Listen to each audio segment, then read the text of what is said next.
you're joining us here tonight. Um, my colleagues, Phoebe and Lindsay, are here as well. Lindsay just gave a wonderful reminder for me to record this meeting so that folks who can't join tonight will be watching us.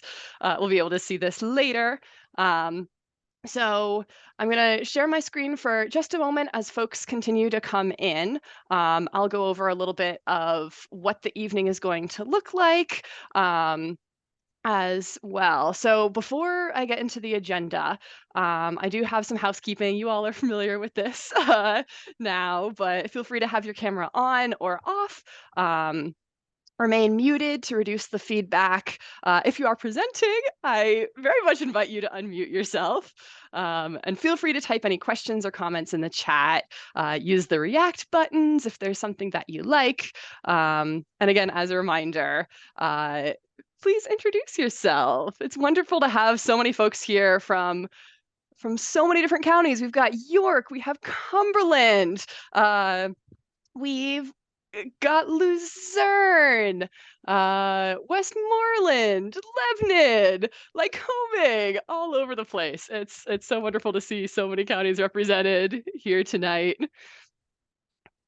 All right, so agenda for the evening. Welcome and goals, introductions, review of some data interpretation materials, what we've gone over so far this year, as well as the data findings sharing. And then there'll be some time for questions and answers.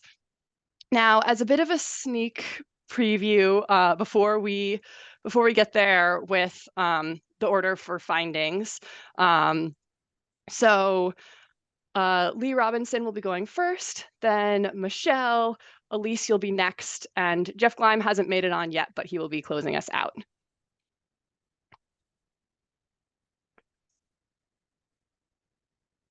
All right. So this data interpretation process, you've been involved this whole time. You all have been monitoring for some 5 years, some 1 year. Every month, y'all have been doing an amazing job. So as a reminder, we created data packets for monitoring sites that had at least 1 year's worth of data as of the end of 2023. So y'all did a fantastic job of uploading your data to the Chesapeake Data Explorer. Throughout the winter, we created data packets using an R script developed by some student watershed coordinators, as well as Lindsay Van Fossen, to clean those data, make sure that there were no rounding errors or values that fell outside of standard ranges. If we found something like that, you may have heard from us just to clarify clarify those averages, all sorts of things. So from that cleaning process, we then use the script to create graphs. Those went into your data packets along with some statistics about the watershed, as well as some maps to supplement as well. You all got those back in March. Then we had the data orientation meeting, which I know many of you attended back in April, to give context to how do you interpret data? What are some key water quality influencers? What are environmental policies that are into play here, as well as going through some initial data interpretation, what that process looks like as well. Then later this spring and summer, we had office hours. Some of you attended those, and it was a wonderful time talking through the stories of your sites, your findings, hearing more specifics, and really pulling out those key findings. Then the four of you all presenting today created slides with summaries of your data findings of those data stories. And that's what we'll be going through for the rest of the evening, talking through those presentations, as well as there'll be some time for questions and answers at the end, both for presenters at the very end or also for me, about the process. And I'd love to hear more, if you haven't had a chance to, if you're not sharing your findings tonight, I'd love to hear if you have any thoughts or ideas that pop up as this presentation goes on. So Part of this data interpretation process that I highlighted a little bit was the interpretation worksheet and these data finding workbooks. So going through questions, finding like the averages or highest or lowest values throughout the time. And then synthesizing that into a presentation. Really cool. I'm very excited about the presentations that will be happening tonight. They are gorgeous and the stories are great. So as a reminder, here is the order we'll be doing. So Lee, you'll be going first. Michelle will follow, Elise next, and Jeff will close us out. I'm going to give you a heads up at once we hit 5 minutes, there will be a timer that I put in the little box in my screen. So you should be able to see that as it's going. So I'll give a heads up at 5 minutes, a warning at 7, and then a hard cutoff at 8 minutes. All right, so in just a moment, I'm going to get this timer set up. But Lee, are you feeling about ready? All set. Awesome.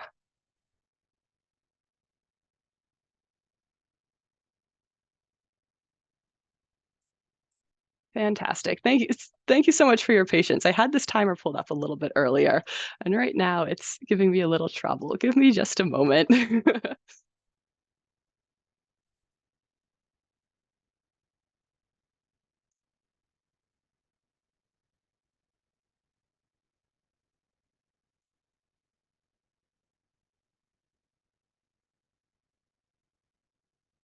All right, here we go. Thank you for bearing with me.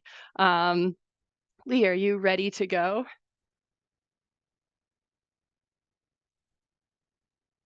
I am. Can you hear me now? Yes, that's perfect. Okay, great. All right. And let me know when you want me to switch slides. Thank you. So Perfect. my team and I monitor the Loyalsock Creek. There are actually 2 teams on the creek. I'm part of the downstream creek, which means that we are very close to where the Loyalsock dumps into the Susquehanna. And then there's a group that monitors several miles upstream from us. Next slide. The site characteristics for my area include 83% used for natural, 5% developed, 12% agricultural. So it's a pretty open area. The stream is very fast moving, rocky bottom, 100% non-calcareous and very clear. And it drains a large area. There's 494 square miles of drainage for our creek. It's designated for trout stocking, although I don't think right at the site where I am it's not a super desirable trout area there. There are no nice deep pools right where I am. The site is located where it runs into the Susquehanna River, and our particular site is almost underneath of where Route 220 has an overpass. So we are right near the bridge. There's a bridge that like a iron metal bridge that crosses between Montoursville and Loyalsock, and we are right there. And interesting finds, the course of our stream varies a little bit when storm debris build up on the piers that support the highway above it. And if you go to the next slide, there's a picture that shows that. No, not that one. Must be on the next one.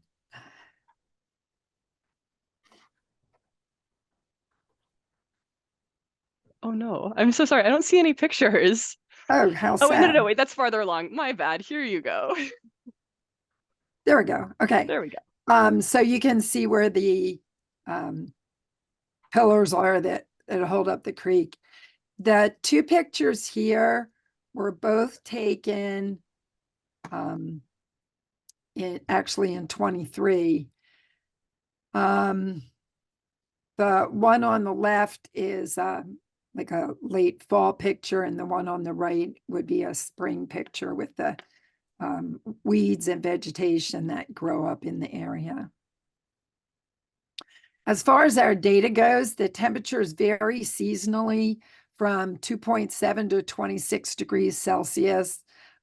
November to February, pretty consistently low in the single digits. And then the highs in July. Actually, our August from last year was not as warm as July, and I was a little bit surprised at that. We did have some small changes in conductivity from 36 to 91, but you can see it's all very low, and that's easily attributed to our 100% non-calcareous geology. We have mostly shale, and you can see the like granite riprap or whatever it is on the side there. We have a high dilution rate because we have such a large drainage area. And so pretty much anything that would be contributing ions to our water gets diluted out. We did have a little variation in pH from about 6.5 on our lowest day, just one time, to 8.5, which is more consistent. Right now, we're getting more 8.5. So we've had like 4 or 5 months of that in a row. And our nitrate nitrogen is consistently 0. Next slide, please.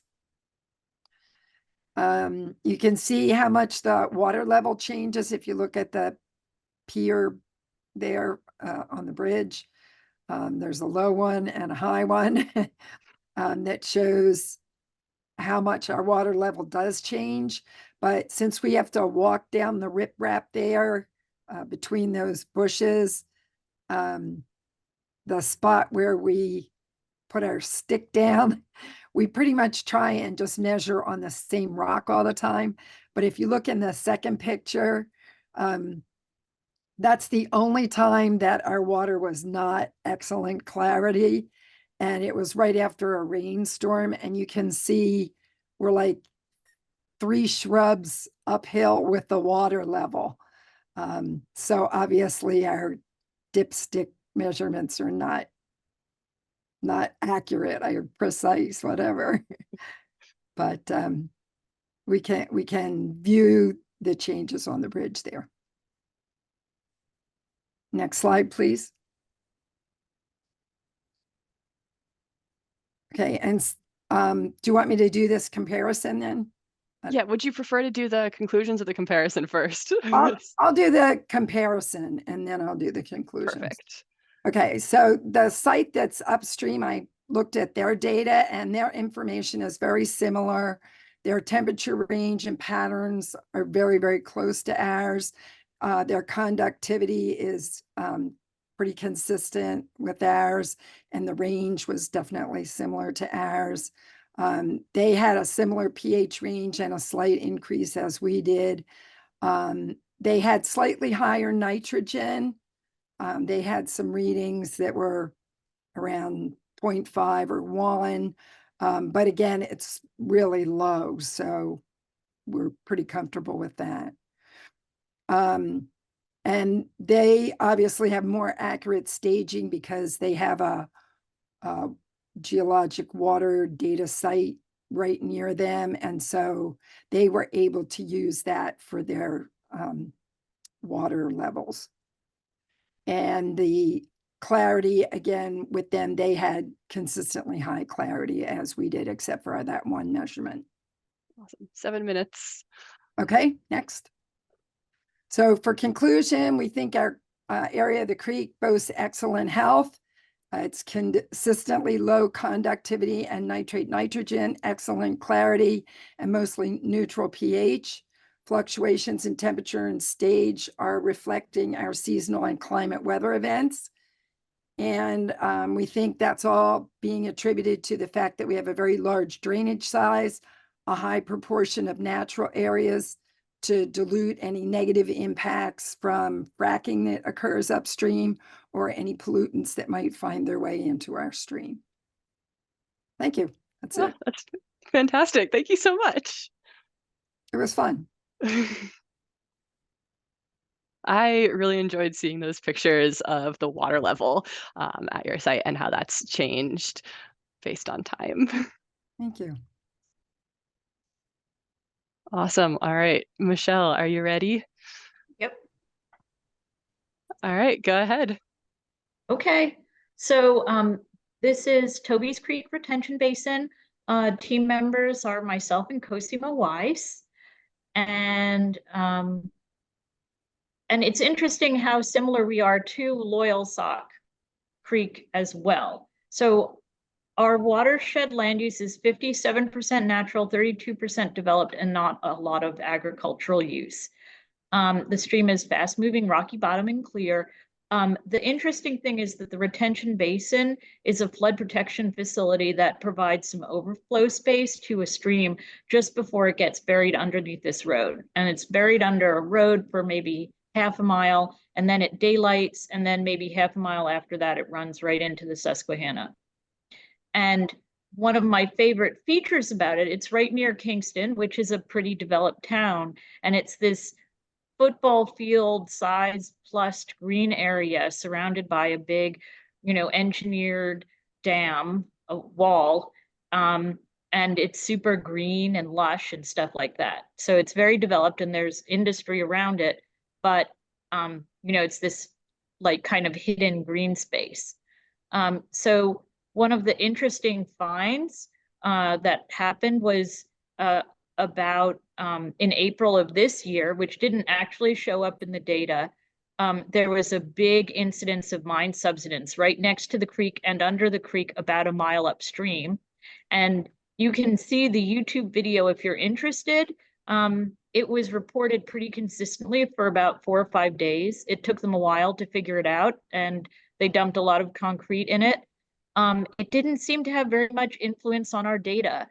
We typically have a stage of like 1 to 2 feet of water in our stream, and that didn't change. But there were sites throughout like a 4 or 5 mile radius, well, downstream, that reported bubbling, including different kinds of like release valve wells. So I was telling Isabel, somebody told me that the reason our houses weren't collapsing was because there is water underneath everybody's houses keeping it up. And I didn't believe them, but now maybe I believe them. Anyway, if you want to give me the next slide.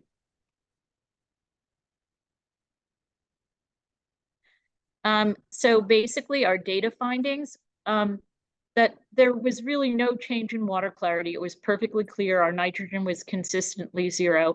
Small changes in conductivity, they were not as low as, for example, Loyalsock, which it sounds like is a similar shale, rocky bottom, clear stream, but basically ranged from 184 to 446, whatever that is, muse per centimeter. I don't know how to say that.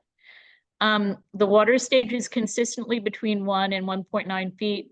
I might have gotten higher than that, but if it's higher than 2 feet, I don't get in it because I don't want to be knocked down and drowned. Not too much variation in pH as well. Most of the readings were between 7.0 and 7.5 with 1 at 9. 7 readings between 8 and 8.5. And I don't know if that reflects maybe a little AMD in the water to make it just a little more acidic than your kind of baseline. And again, the variation in water temperature similar, a little bit lower than Loyalsock Creek, 0.2 degrees centigrade to 24 degrees centigrade, with again the highest water temperature in July across 3 years, and the lowest temperature was in January. But I guess the most interesting thing is that our lowest temperature keeps on getting higher every winter. So that could be a sign of climate change. You can see both a picture of the stream itself on the upper right during the winter, and then you can see the retention basin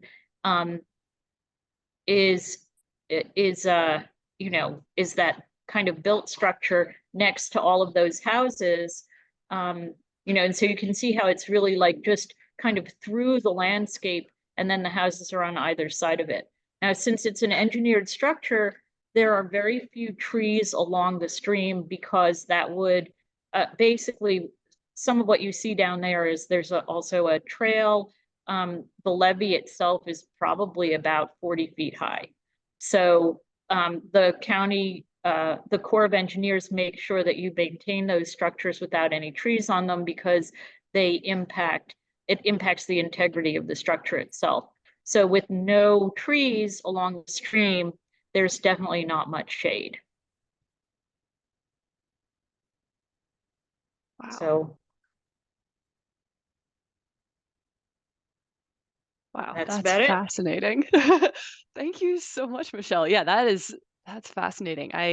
It's so interesting to hear about just the different environments that each stream is in, and yeah, the lack of trees, and yeah, that's cool. Thank you I so mean, much for sharing.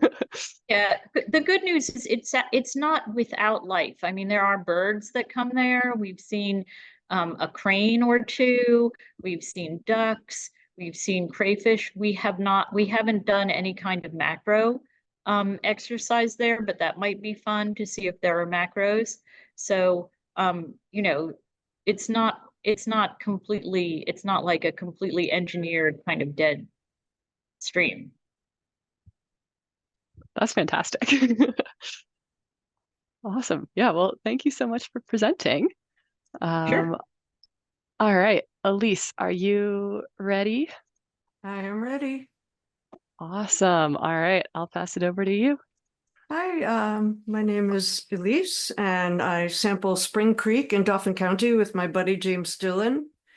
And I very much storyfied my slides here. So I hope you find it interesting. This map shows near the center, there's a purple X that is where we sample. You can see that Spring Creek has several branches and tributaries that come together, and then it directly feeds the Susquehanna, just south of Harrisburg. And I became interested James and I together, when discussing our data, became interested in what factors upstream might be giving us some of the results that, based on the metadata of the geography, some of the results didn't seem to make sense to us. So it's a mystery story. So what this map shows, starting on the right-hand side of the screen, is like a dammed up pond. It's on private property. No idea what the original purpose of the dam is. It might just be recreational, and there's residential backyards around it. And it comes down and joins a big tributary that I have no familiarity with, called Sletsnik Run. And then that merged stream comes down further, and you'll see a highlighted spot on the map, blue circle, and that's the Rutherford Spring House, which I'll tell you more about in a couple of minutes. Right at that spot on the creek is an unnamed tributary that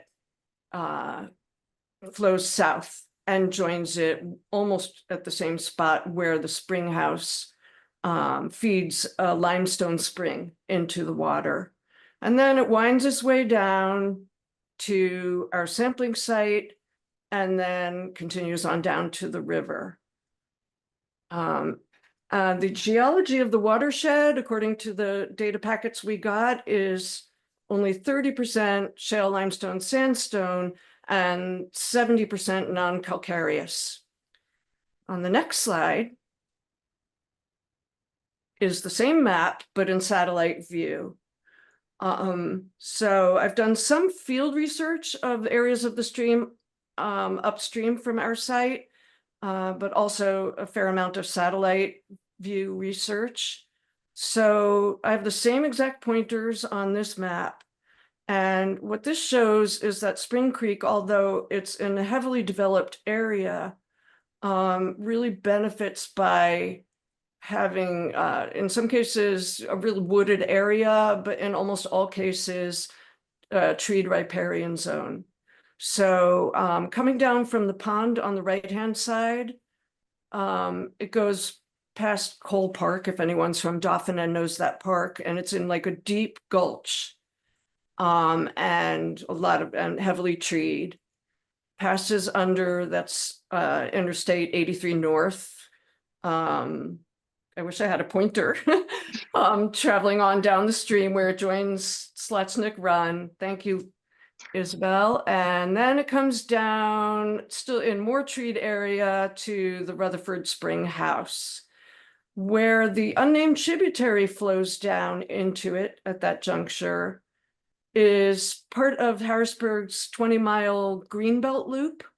So it's very protected land. And also over the years, the Capital Area Greenbelt Association has secured grants to, there were spots where the stream was eroding and getting too close to the bike and pedestrian paths. So they launched into action, got money, and did a really good job of some stream rehab and also planting natives and removing invasives and other stuff they activate their volunteers to do. And then you see where the spring house is flowing down towards the river. It's another strip of trees because that's another, the green belt also is right along the creek for that whole path down to the river. So that between the heavily wooded gulch that it flows through closer to the headwaters, Slutsnick Run looks like it has a nice riparian zone all the way through. And then the green belt taking care of the riparian zones on down. It's not really prone to, it's not threatened by much, if any, further development right along the banks. And it has all the benefits that trees in the riparian zone provide. Awesome. You're at 5 minutes. Okay, next slide is that, I'll just summarize this slide, that this stream was designated as impaired by the DEP back around the turn of the century. And they found that in a later redesignation that it qualifies as a cold water fishery. And so a group called Trout Unlimited secured their own grants from different agencies and sources, and they did a lot of stream reparation.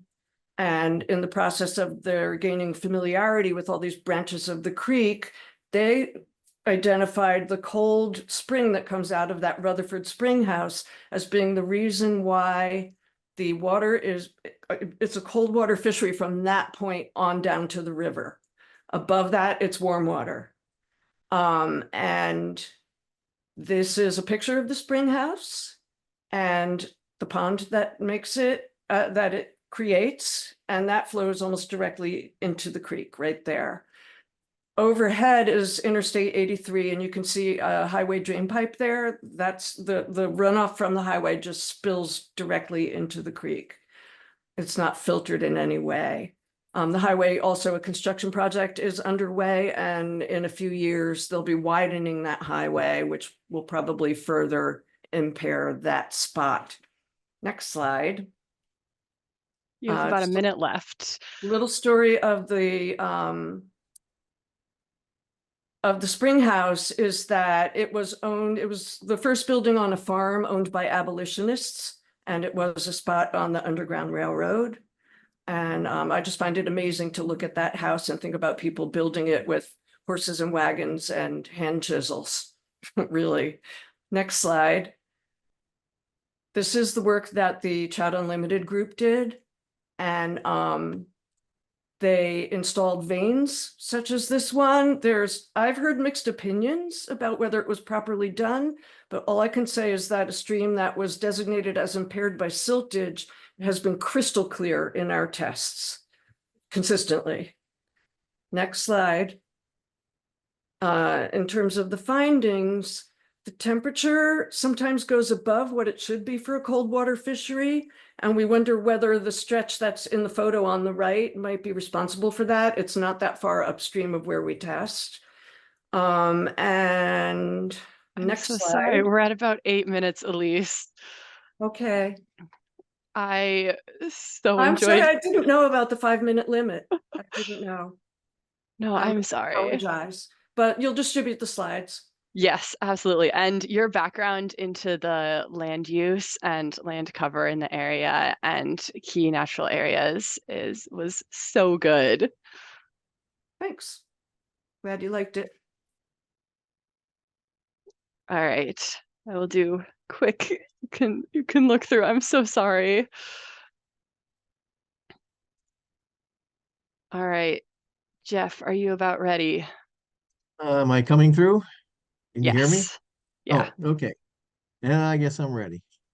Awesome. All right. Had to power well out twice already, but the laptop has its own battery, so I'm good. Oh my gosh. Okay. I'm in the Well, middle of a storm. All yeah, right. same. All right. Okay. My wife Tina and I, we monitor the Bermudian Creek, and we also monitor Doe Run, which is a tiny tributary to Bermudian Creek. Next slide. The monitoring point for the Bermudian Creek is in the agricultural northwestern part of York County, as you can see on the map. Next. We monitor the creek from the bridge, which is about 25 feet above the water. Thus, we have to sample using buckets on ropes. The sampling point we just marked on the bridge rail, so we hit the same spot every time. Next.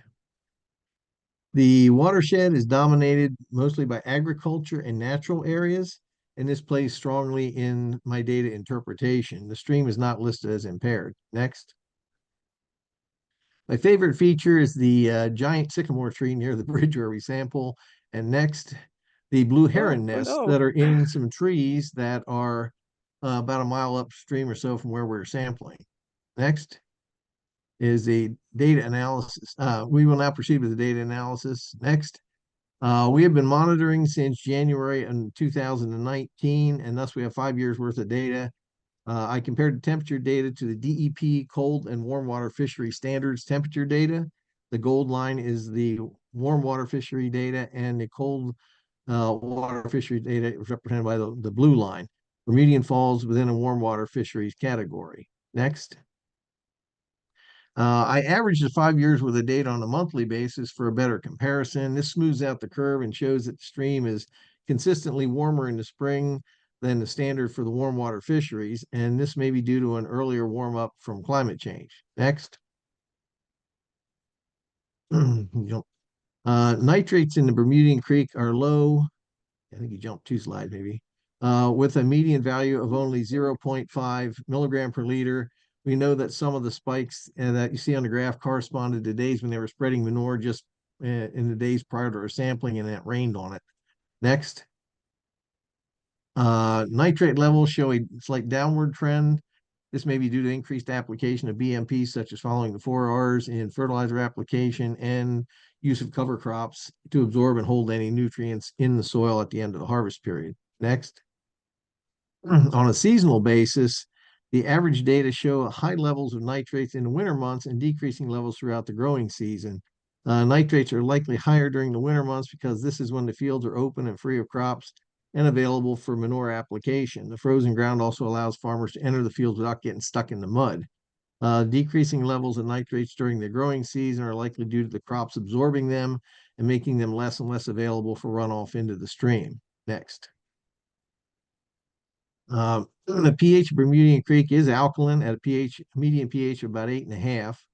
Running a linear regression on the pH data shows that there is no change over the 5-year time period. Next.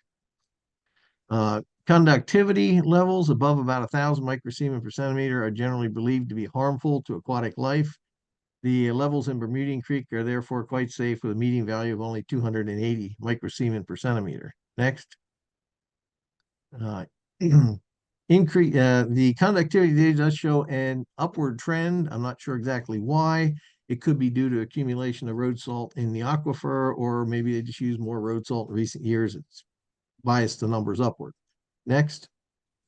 Now, in the previous slide, I mentioned the road salt usage as having a possible effect on long-term conductivity trends. However, when looking at seasonal trends, the conductivity is actually lower in the winter months and then slowly rises during the summer. So you see between May and October, it just continuously goes up till the leaves come off the trees. So where's the road salt? Next slide. This is a conductivity plot from a USGS continuous monitoring station near the mouth of Codorus Creek. It's centered around a snowstorm that occurred on February 13th of this year. And you can see that the melting snow initially reduces the conductivity. However, a few hours later, the conductivity skyrockets to about 900 microsiemens per centimeter as the salty meltwater from the streets of York arrives at the monitoring station. Levels fall just as rapidly after the flush of salty water passes. So you will likely not see any effect of road salt on your sampling unless you sample at just the right time. Next. Next, we'll look at stage data. You might notice that I have 3.5 years of stage data. We did not officially begin to collect stage data until September of 2022. I had built a gauge stick that I dropped down from the bridge to make the measurement and basically satisfy my own curiosity starting in August of 2020. Nice folks at Alarm were kind enough to gather this data from the comment section of my data sheets and enter it all into Chesapeake Data Explorer. So I got 3.5 years worth of data now. Thank you. Next. Seasonal stage trends show that the highest flows occur during the winter months and lower during the summer months. And it turns out this is not due to having more winter precipitation. Next. Climate data for York County, PA shows that the rains are actually higher in the summer than in the winter.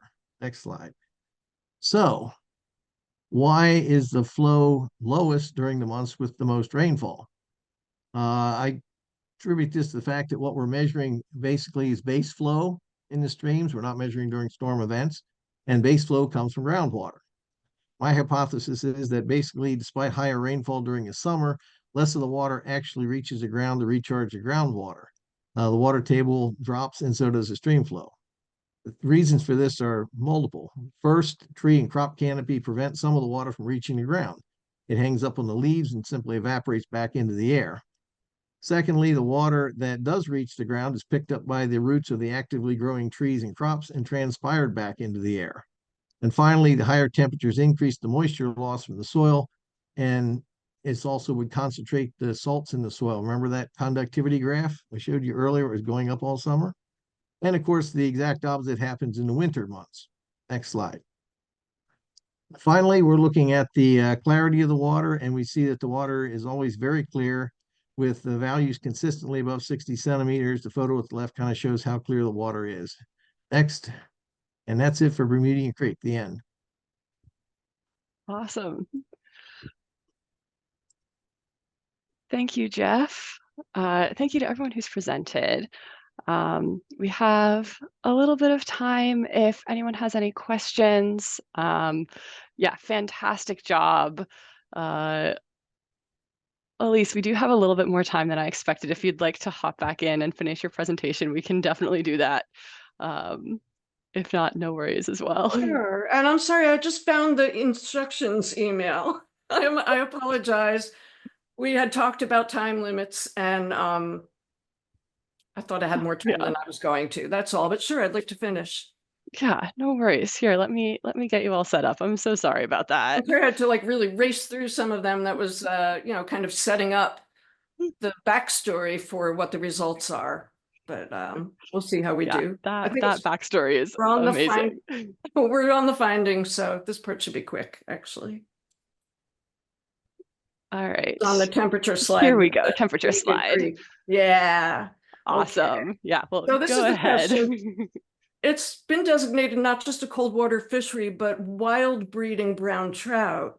And it's, it's such a kick to see the fry in the spring and early summer. But then it does get warmer than a cold water fishery should be. And I think it might be because of this long stretch with no shade. On the next slide, more impacts of situations upstream on our data is that our conductivity runs really high, but overall the watershed bedrock is 70% non-calcareous. So James and I talk about this. Why is it so high? It could be salt and other runoff from suburban yards, but also that limestone spring that's like a major feeder of the stream could very well be raising the conductivity. And on the next slide, which I think is the last one, the pH factor, it's the same thing. We have very fairly neutral pH. We felt like, given the metadata about the Spring Creek watershed, that it should be more acidic than that. But again, we feel that maybe that Limestone Creek is responsible for lowering the pH. I mean, raising the pH. Yes, sorry, had that backwards. And if anyone wants to know more about the Rutherford Spring House, if it's an interesting story to you, there are blog posts, etc. And in the PDF that you'll get of the slides, there's a link to an amazing YouTube where a guy took a GoPro camera underneath that spring house, which you also saw a still photo of. But it's a very cool place. That's it. Oh, I just mentioned here that it would be really great, I think, if DEP would resurvey the creek, because it's so clear right now that it doesn't look like a sediment affected creek at this point. And also, I'd really like to do more exploring of the upstream areas to see what's going on. And that's really it. Oh my gosh. Well, that was fantastic. Thank you all so much for sharing. It's so cool to see the different takes that you all took on data interpretation and pulling out stories. Does anyone have any questions or comments or applause for our presenters? I would just like to say that our stream and the other streams that were presented tonight, they all seem to be quite healthy, which is, a very positive, hopeful situation. And I mean, makes you feel good. I guess I'm wondering, the Susquehanna, of course, does not have such healthy opinions of it. So I'm just wondering, I don't know where all the nasty stuff in the Susquehanna is coming from. These streams all seem to be in pretty good shape. It's really a good thing. I mean, we'll keep doing this. This is interesting. That's all I wanted to say. Absolutely. No, y'all have such an important role with monitoring the tributaries to the Susquehanna and getting a bigger picture of what the whole watershed looks like. You've covered tremendous ground. And of course, there are even more tributaries that we're not capturing. But it's very, very cool. Yeah. It's a good team. Yeah. So of anyone who